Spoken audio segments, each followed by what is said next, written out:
Zito, in achieving his 14th win of the year tonight, was opposed by Brad Radke, who always throws strikes. He's third best in the American League at allowing the fewest walks per 9 innings, always around the strike zone. And when Radke left after 5 innings tonight, he'd been forced to throw 107 pitches, 82 of them for strikes, but the A's were fouling off pitch after pitch and getting his pitch count up. Zito had to get out of a 2-on-2 out situation in the first. He did by striking out Jock Jones. And then in the bottom half, well, I think right now it's time for the Margarita King call of the game, brought to you by the Margarita King, the world's only gold medal winning margarita in a bottle. Now at Safeway, here was Mark Ellis leading off in the first. There's a line drive into right center field, and Ellis is a base hit as a dive by Jones knocks the ball away towards center field. Ellis is on the way to second and rounding. It's retrieved out in center field by Ford, and Ellis goes into third standing up after Jack Jones' gamble of a dive came up short in right center field to open the first inning. And that was the Margarita King call of the game, brought to you by the Margarita King. Now at Safeway, just say, "King me, baby," and remember to sip responsibly. Well, there was more to come, as one would hope, and execution is the key at this time of the year. The infield back, Jason Kendall, took advantage of that. Here's the line, and the pitch on the way. Broken bat ground ball, hit to short. The only play will be for Bartlett to go to first for the out, and the A's get a run on an Ellis leadoff triple and a Kendall ground ball out to the infield. A 1-0 ball game in the bottom of the first. The barrel of the bat went flying up the middle as the ground ball went to Jason Bartlett, the shortstop, who threw out Kendall, who gets his 43rd RBI. This was the night Bobby Crosby returned to the lineup after a 21-game absence, during which the A's were 10-11. His first at-bat came with 2 out against Radke in the second inning, and he was able to do what 2 people do, draw a base on balls, and that opened the gates. Dan Johnson, who had struggled with the bat on the road trip, singled the left field, and with runners at first and second, it was Nick Swisher who got to a 2-1 count. Swisher hits a drive. That's filtered well back into right center field. Long run for Ford. Forget it. Gone. A 3-run Nick Swisher homer off Brad Radke, and the A's are up 4-0 in the second inning at the Coliseum. Number 19 for the A's right fielder. And Radke, with one of his rare walks with 2 out, walked Bobby Crosby in his first at-bat after coming back from the injury absence. Johnson follows with a single, and Swisher makes it meaningful with the homer. Ellis hits one. Way back to left, and in left field, no movement at all. It's gone for a home run. Back-to-back homers on successive pitches by Swisher and Ellis. In left field, Shannon Stewart just swiveled his neck a bit and watched the flight of the baseball as Ellis hits his 10th of the year. Boy, that was way up on the steps out there. Nothing cheap about these 2 home runs. How about that? Mark Ellis to double figures in home runs.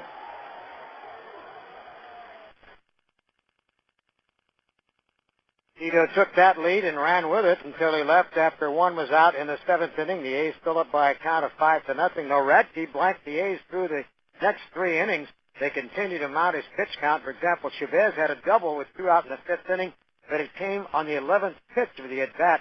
At one stage, they had fouled off 28 2-strike pitches against Brad Radke, who left after 5. And when the A's were able to pad that lead, it looked like it was going to be a comfortable close to the finish. It came after the first run by the Twins. Kiko Calero relieved Zito with 1 out, nobody on in the 7th inning, and struck out his first hitter, but then ran into trouble from Justin Morneau. 1-0. Here's the pitch. It's on the way by Calero. Swung on and drilled to right center, and that's going to be gone. And no doubt about it, way back in the seats in right center field by Justin Morneau. That gets the Twins on the board. Here in the top of the 7th inning, it's now 5-1 Athletic. And this kid has a lot of power. That's his 21st home run. The Twins have been playing a little bit more shaky in recent days, fundamental-wise, and they did again tonight in the seventh inning of the ball game after Cosby had singled and been forced by Chavez. Eric was at first base with Jay Payton at the plate. A's 5, Minnesota 1, 1 out, 1 on, bottom of the seventh at the Coliseum. Jay Payton facing J.C. Romero. Mauer sets up away. The pitch is swung on and tapped on the third base line. Going to be trouble. Romero goes into a slide field, throws on a hop, and throws it down the right field line. Chavez is at third. He's rounding third. He will come to the plate. He will score. And winding up all the way at third is Jay Payton. And the A's have taken a 6-1 lead. That was trouble all the way. It's a single and E1. And then Hatterberg was hit by a pitch, putting runners at the corners for Bobby Crosby's at bat, which was taken by Marco Scutaro. All right, Scutaro back to the plate, taps the plate with his bat, an even stance. He's deep in the box, close to the plate. Hatterberg's at first, Payton's at third. The pause by Romero. Here's the 2-1 pitch now, and it's swung on it up the middle, back at second, into center for a base hit. Payton can walk home. Stopping at second is Hatterberg. Scutaro delivers as a pinch hitter, a solid single to center, and now 7-1 Athletics. I might add that Scutaro pinch hit for Crosby, who had jammed his ankle, the one that he had been sidelined for 3 weeks with, and although he went to the field after his at-bat in the sixth inning, Scutaro pinch hit in the seventh. We haven't had an update on the condition of Crosby's ankle. So with a 7-1 ball game, things seemed tucked away, but Calero walked a couple in the eighth inning. Then Rincon came in to get an out, but he walked another batter, and the bases were loaded, and the Twins were threatening to get back in the hunt with Jock Jones up there going to a full count. So now the runners will be off. That's Bartlett from third, Ford from second, Tempe from first. Puts the bases jammed in the eighth, and the A's leading 7-1.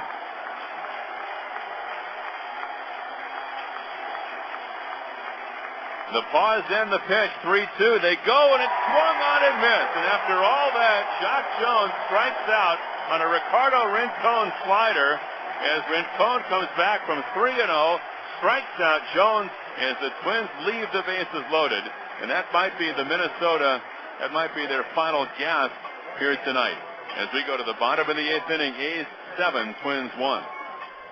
But the Twins got a little more air in their lungs, as it turned out. In the ninth inning with Yabu taking over, things didn't go well. Right off the bat, it was Michael Kadire. There's a swing and a high drive to deep center field. Kotze going back, looking up, and it's gone. Michael Kadire homers, his fourth this year against the Athletics. Greeting Yabu here in the ninth inning. It's now a 7-2 game. Athletics, his 11th of the year. Morneau followed with an off-field single to left field, but still not to worry, right? Juan Castro at the plate. There's a swing and a line drive down the right field line. That's a fair ball. It'll go all the way to the corner. Rounding second is Morneau, coming to third, being sent on home. He's on the way in to score standing, and in standing at third with a triple is Castro. Homer, single, triple, and Yabu hasn't gotten an out here, and it's now a 7-3 A's lead. And with that, the call went to Houston Street, even though it was not a save situation. He faced pinch hitter Mike Ryan. Ryan grounded out to get the run home and make it a 7-4 ball game. And after Stewart had grounded out, it looked like Street was ready to close it down. But Lou Ford singled to right, and Joe Mauer singled to right after Ford went to second without a contest, and that scored a run. And suddenly it was now getting a little tighter, 7-5. And with Terry Tiffey batting for Matthew LaCroix earlier and taking his second at bat, Mauer at first base, not held on the bag, took second base without any contest, and Tiffey responded. Ground ball, base hit through the hole to right, and around third is Mauer, and now it is 7-6. He found the hole, didn't overpower it, just hit a perfectly placed ground ball. And now the tying run is at first base, and Tiffey will give way to a pinch runner. And he did. That pinch runner representing the possible tying run, and Jock Jones with 21 homers this year, the possible go-ahead run. And finally, the fans got what they wanted. Now the pitch. Bouncing ball right side. Ellis has it. Edge of the outfield grass. Throw to first. Got it. Holy Toledo. a lot scarier than it looked like it would be or than Ken Maka wanted it. But the A's get the win in the books after the Twins put up 5 in the 9th inning. And the A's victory, which pulls them to within a game and a half of the Angels, is finally notched. The final score, A's 7 and Twins 6. Well, the A's erupted early in Boston yesterday, early here tonight against the Twins. Nick Swisher's bat has come to life after a long dry spell on the road. He came into the game 5 for 15 tonight and launched that 3-run homer in his first at-bat in the 2nd inning, walked the next 3 times up.